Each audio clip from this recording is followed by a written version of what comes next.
First of all, start off by saying that what I liked about this film is the same reason I like Stephen King books. Is Stephen King has this ability to put a monster in the fog, but what becomes more scary is not the monster in the fog, but how the people react to the monster in the fog. That human element that just is terrifying, and I think you kind of nailed it on this one.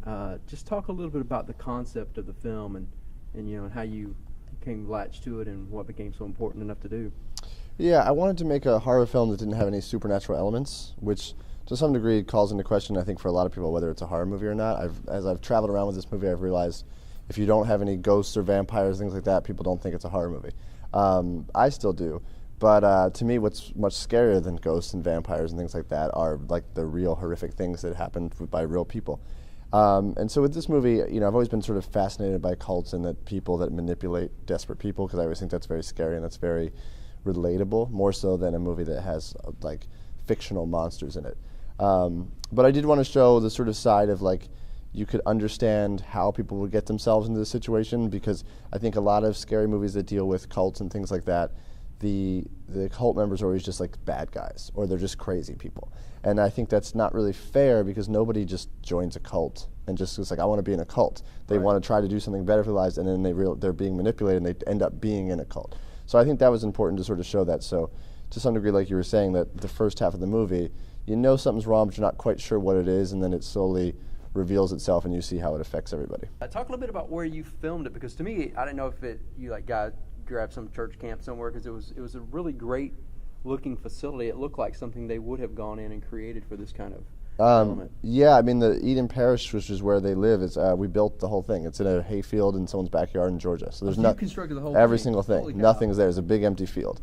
So yeah, we built everything, and so it's good that I get asked a lot, like, where did you find the place? Was it an old camp or whatever? And it's great, because I think our production designer, Jade Healy, did a really great job, and I think that most people think there's no way we could have built it. It must have just been there. But no, from scratch, we did the whole thing. Is it still there? No, which is sad, because the hayfield said, "Get this crap out." Well, kind of. He wanted to keep like some of the houses and everything, but like the big house, but he didn't want to pay taxes on it.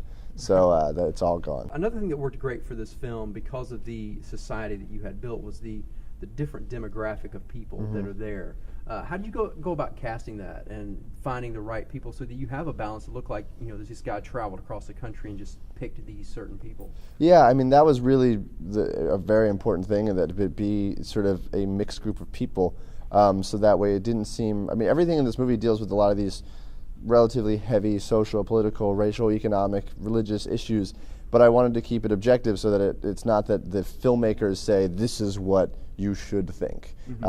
So in trying to keep it objective, I was trying to represent everybody in there so that you can make a strong case for like, well, I could see why this would be okay, even though it's not.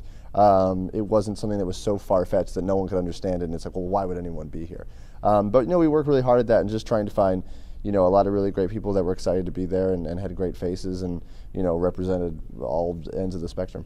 Yeah, and I thought it was interesting because I'm older and I remember, but your main guy who's running this, the actor's name is Gene Jones, which is very similar to Jim Jones. It's crazy, yeah. Yeah, so was that something you guys just kind of laughed about when you found out? A little bit, yeah. It was. I mean, I don't know if he and I laughed about it together, but I certainly was like, that's crazy. Right. And he's playing a very Jim Jones character, so it was a really odd coincidence. Yeah.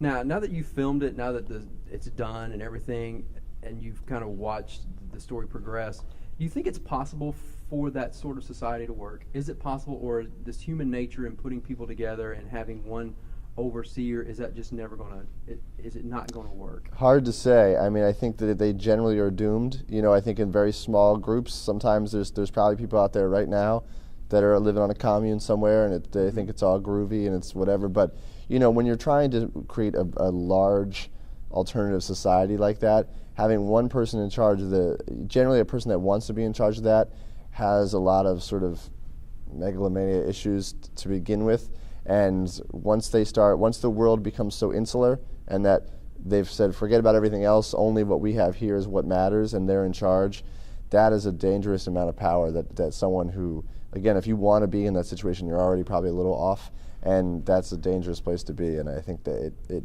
almost always starts to go a bad way. Well, I'm asking every director this. especially those who have quite a few films under their belt, and especially you with this genre that you're so good at.